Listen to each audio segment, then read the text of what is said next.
So if as a buyer you've bought a horse and something lands up going not as a result of you, but you discover something about the horse after transfer has taken place and after money has been paid, legally, is there recourse for you in South Africa to go back and get your money back and return the horse?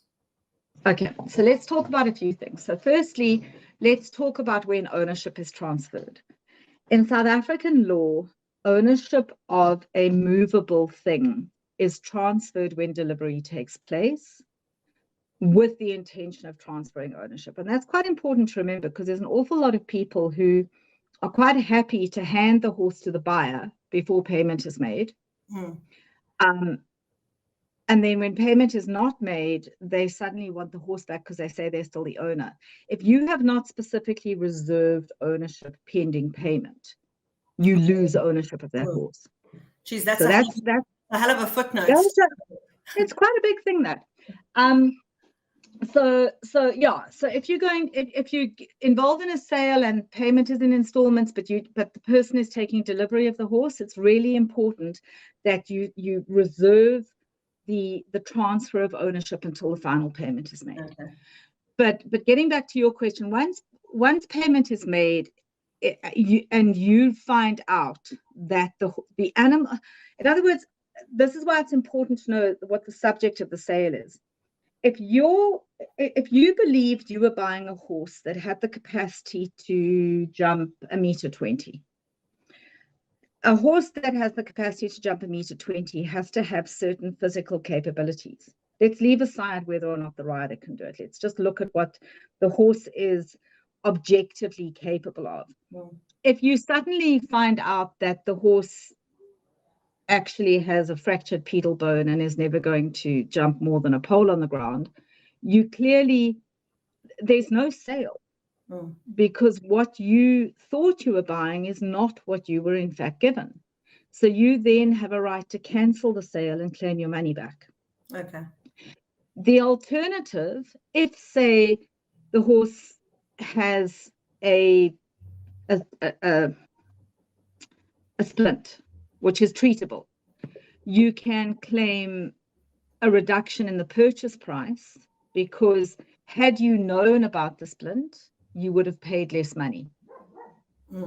Or you can claim the cost of removing the splint.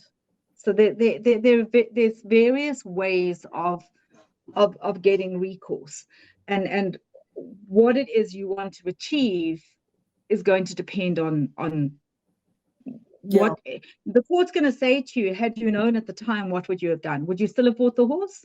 Okay. Would you have paid the same amount? Would you have insisted the owner remove the splint?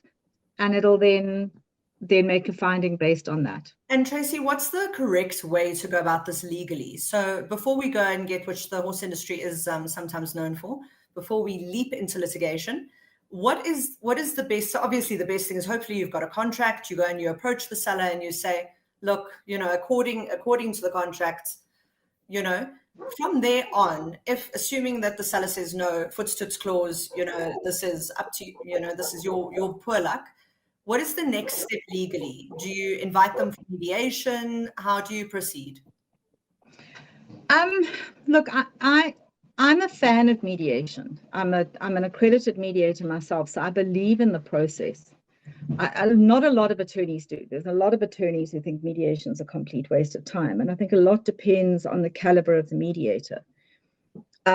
Mediation is relatively inexpensive because it's just the two parties sitting with the mediator and they share the costs of the mediator.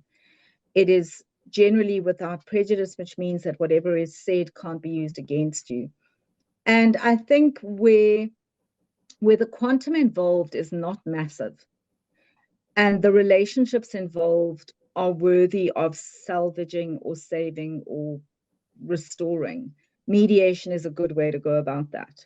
So I often encourage my clients to look to mediation rather than litigation. Litigation is acrimonious.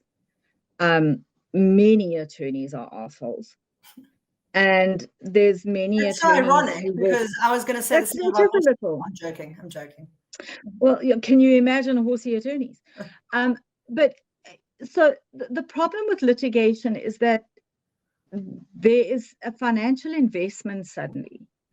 Okay. And that means that it becomes a little bit of a war of attrition. Once you are down in the road to a certain extent financially, it becomes much harder to start stepping back from your position and going, you know what, maybe we should take an economic decision. So yeah, mediation is a good idea. Litigation is another possibility. Arbitration, I'm a big fan of arbitration because I probably shouldn't admit this publicly, but I'm slowly losing faith in the courts.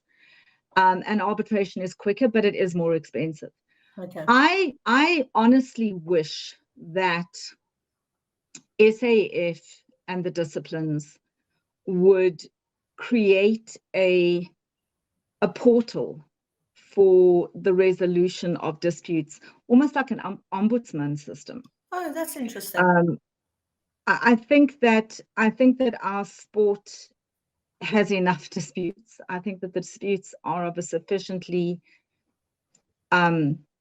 large sort of financial cost that the creation of a portal like this would benefit the sport. And I think our sport is small enough that we really shouldn't be encouraging our members to like plant any flags on any hills. Yeah.